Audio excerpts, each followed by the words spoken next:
The theme for this month is You Are Rooted in the Divine. You are rooted in the divine. And so we're talking about our personal self. But we really have a personal self and an impersonal self. We have something that is personal and something that is universal. So we are divine beings.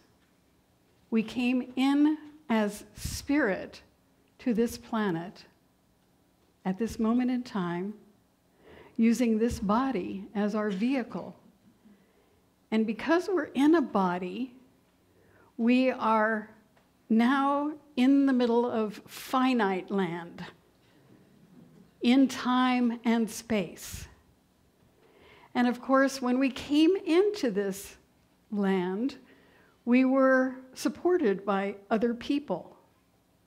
And those other people told us, not that we were divine, but they told us how to get along as human beings in this particular family, in this particular culture, in this particular life. So we learned their rules. And so we immediately began to restrict ourselves from being infinite and divine because we had to get along on this planet. And so we did.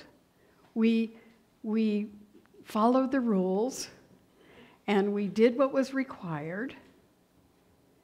And what Ernest Holmes says, the life within you is God, and whatever is true of God is true of your life, since your life and God's life are not two, but one.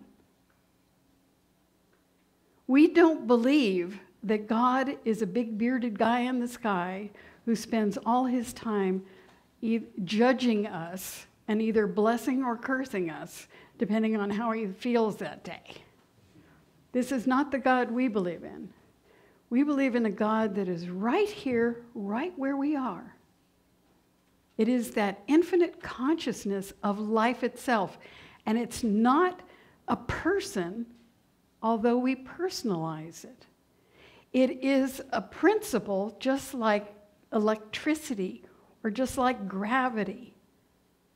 And what we have been trying to do with all the master teachers, whether it's the Buddha or Jesus who became the Christ, or Yogananda or Muhammad, whoever it is, they tried to tell us this is how this particular spiritual stuff works.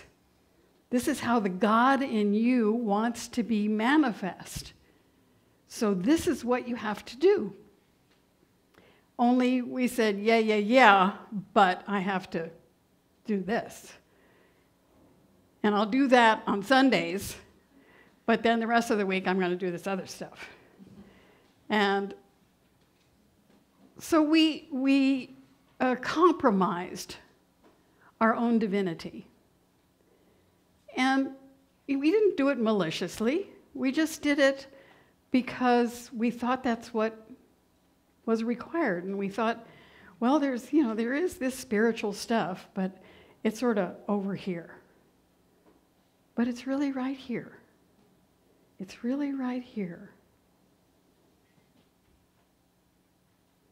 And what we have been doing is evolving ourselves. Evolving ourselves in our understanding of that spirit that is present everywhere. You know, we have this symbol up here, and a lot of folks don't know if they haven't had class, but this is a representation and a model we use to teach about God. And, you know, all models are flawed, but some models are useful. And so the circle represents the allness of God, and the upper portion is the ideas, the thoughts, the spirit. The middle part is the law, or the unconscious or subconscious part that we, when we say the law, we say we have an idea, and what we do is we put that idea out, we speak that idea, and then things start showing up, and things start responding to us. That's the law saying, this is what you want? Okay, here's some stuff. See if you can work with that. And then the bottom part is the form. That's where it shows up. But that V is the pathway of that idea from the thought to the form. Everything in this room, everything started with an idea, including the universe itself. Started out as an idea and manifested in form. They called it the Big Bang. It's like, oh, universe, boom. And here we are, evolving, continuing to evolve. And we can either evolve consciously or unconsciously, because that's what the upward arrow is we had an idea, it came into form, and we said, you know, that really stinks. I don't like that. I can change my mind. I think I'll make another choice. And so we do. We evolve. We figure out a better way. We think about something else that we could do. And we've all been evolving. My sister and I were talking last night. She said, when I was a kid, I could never believe that anybody would ever like cabbage. And now I love it. And now I love it. We evolve. We change. We have evolution. Ernest Holmes says, evolution is the drawing out of the God principle already latent within you. So evolution is where we are connecting. See, that whole model right there that we think of as universal is also personal. So we've got the same thing going on. We've got that spiritual stuff, we've got the law, and we've got the form, all within us. And we're manifesting all the time, consciously or unconsciously. We have thoughts and beliefs, and we may or may not be conscious of those thoughts and beliefs.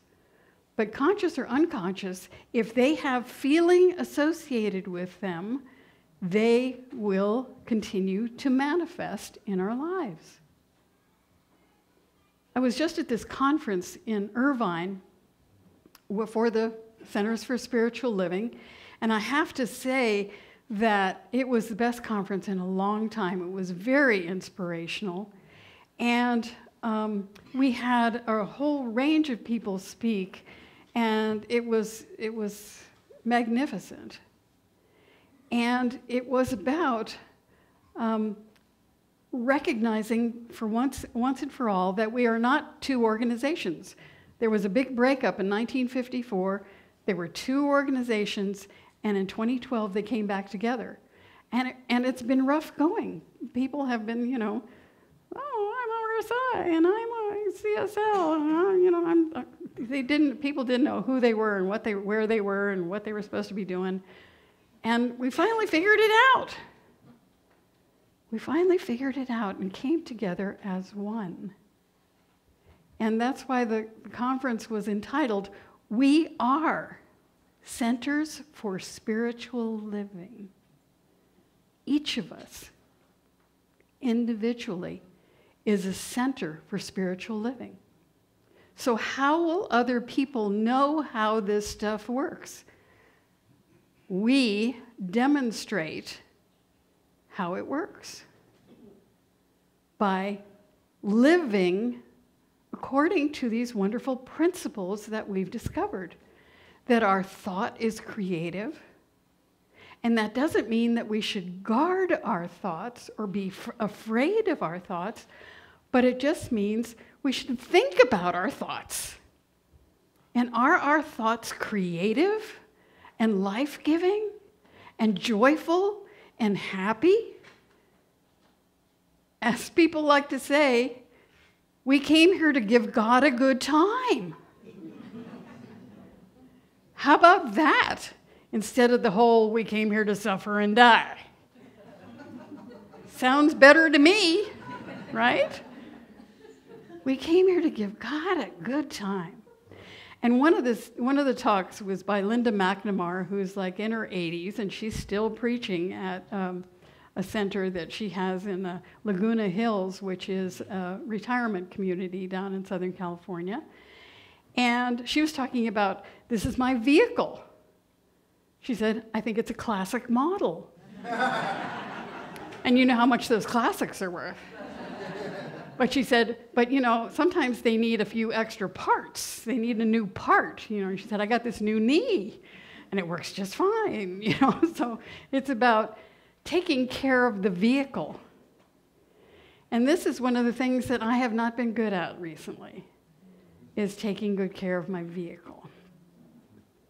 And this is part of the reason that I need to step back. Because I love what I do, and I just would do it until I dropped. And I don't want to do that, and you don't want me to do that. But as Ernest Holmes says, you can never be less, but must forever be more yourself as this life within you unfolds through your experiences, through your gathering of knowledge and wisdom. Through your gathering of knowledge and wisdom. So we get to be more and more of ourselves. And what is that divine self? What is the nature of the divine self? Well, it's truth, beauty, harmony, and wholeness. Truth, beauty, harmony, and wholeness. And we think about that. That's who I am. That's who I am. And he said, all of our apparent imperfections are the result of our ignorance of our true nature. So don't be looking at your imperfections. Be concentrating on that truth and that beauty and that wholeness that we are. Back in Roman times, Marcus Aurelius said, very little is needed to make a happy life. It is all within yourself, in your way of thinking. So this is not new. We have known this for thousands of years. We just keep forgetting. And that's why I think of myself as a reminder. You know, I'm not telling you anything you don't know. I'm just reminding you because we all forget. And the other thing is that this process of evolution, this process of creation and co-creation that we are all involved in can be very messy, right? Look around. It is messy. It's chaotic. But that seems to be the nature of how it flows. Some researchers recently did an experiment, and they were trying to actually watch a protein be created. Because they know that these proteins are created in our bodies. And there was, so they modified these E. coli, which live in our guts. They modified these E. coli because they could light up when they made a protein. Then they could watch the protein being made. And so they put the E. coli together, and then they sort of shone this light on them, thinking, okay, now they're going to just start generating proteins. And some of them did, and some of them didn't. And some of them just flickered. They didn't just light up. They did all kinds of unpredictable things. They were all just chaotic.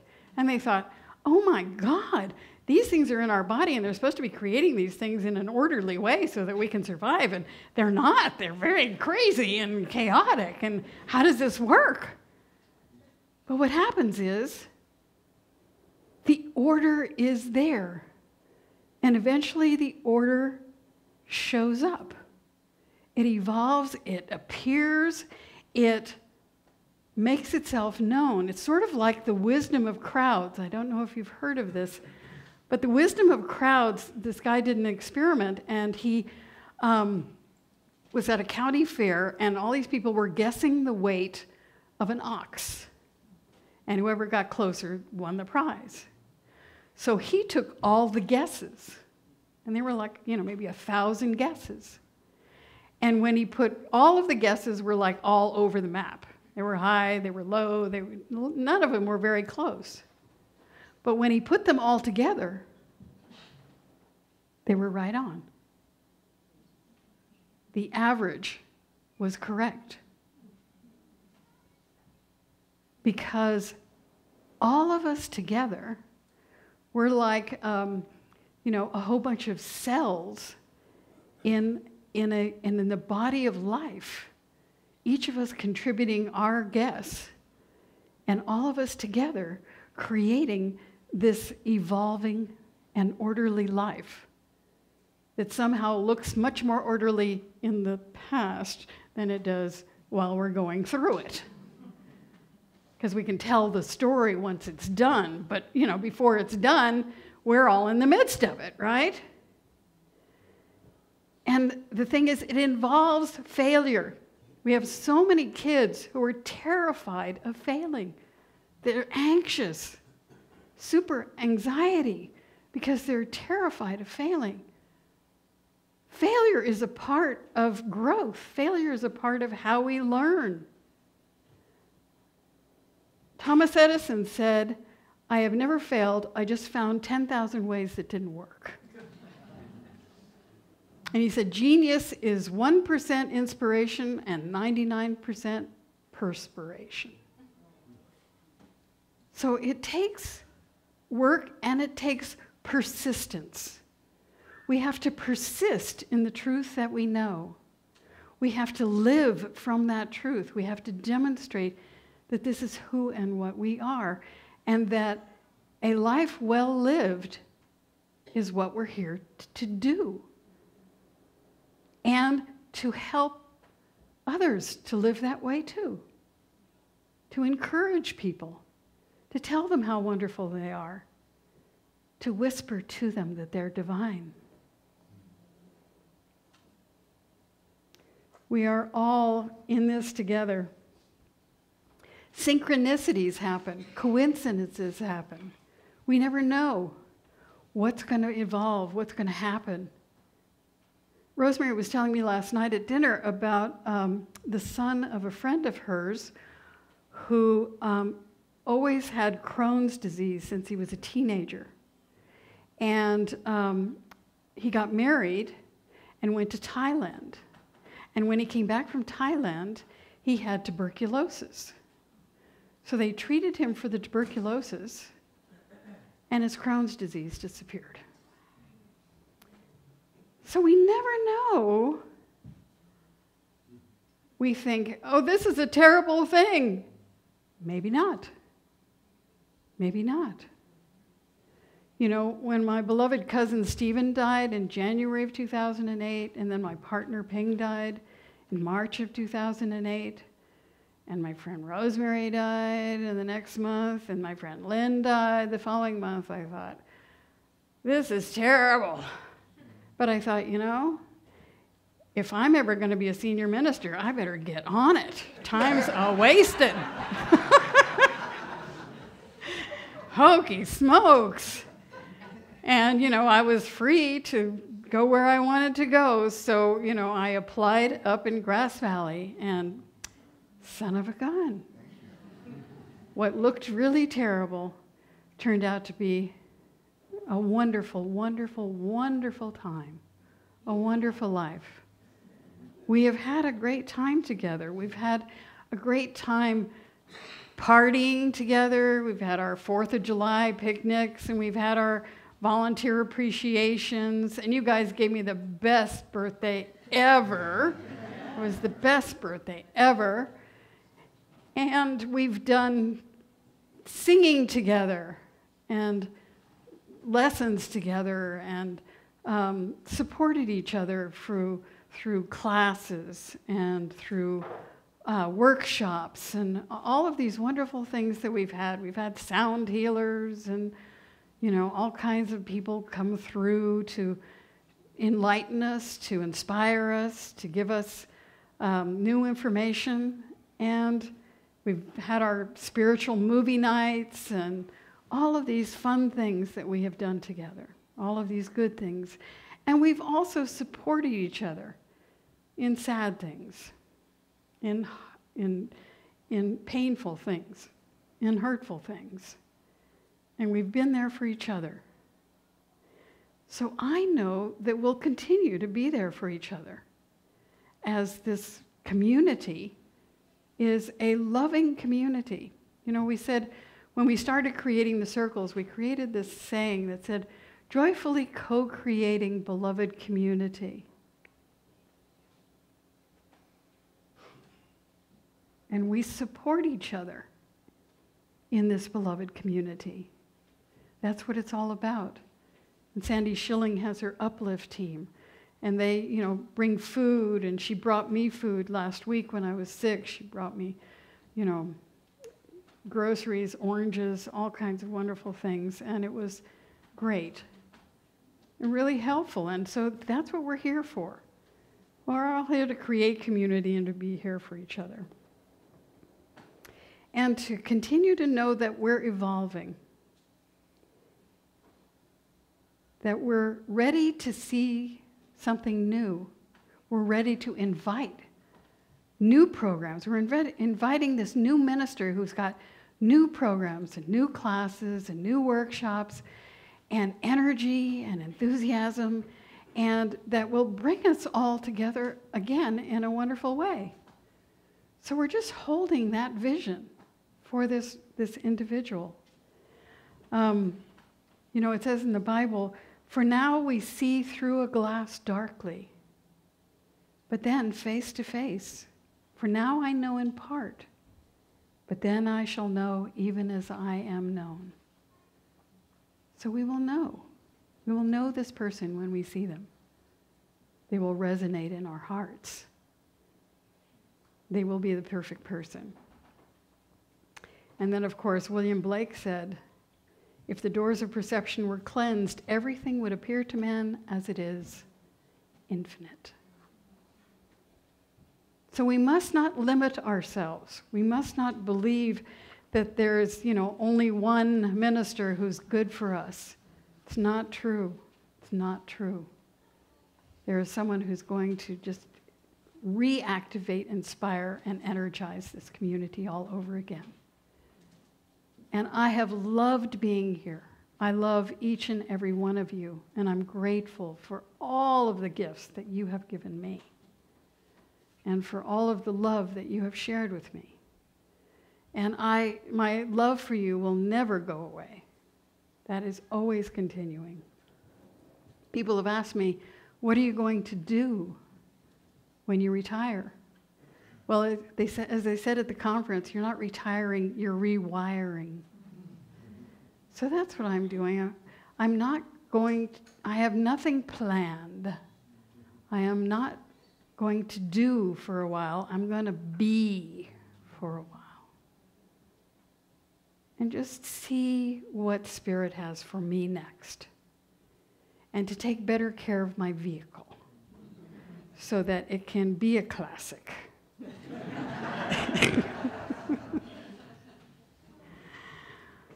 So, I know that I'm at choice.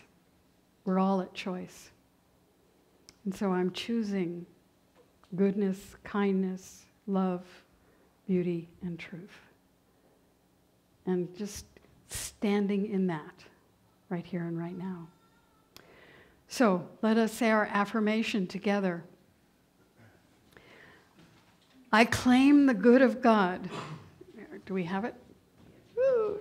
I claim the good of God for myself, my loved ones, and the world. I claim the good of God for myself, my loved ones, and the world. I claim the good of God for myself, my loved ones, and my world. And let's say this, our covenant prayer for our new minister. We're saying it with feeling. We're just knowing that this is activating that law of attraction, that things are happening and it's coming together. There is only one life. This life is good. This life is God.